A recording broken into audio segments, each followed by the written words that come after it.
Merhaba arkadaşlar, kanalıma hoş geldiniz. Mükemmel karelerle yeniden sizlerleyim.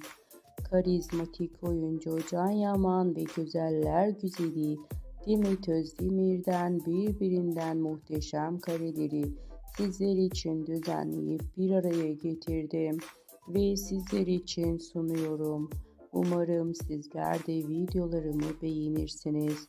Can Yaman ve Demet Özdemir Erkenci Kuş dizisinde birlikte başrolü paylaştılar ve oyunculuklarıyla herkesi kendilerine hayran bıraktılar.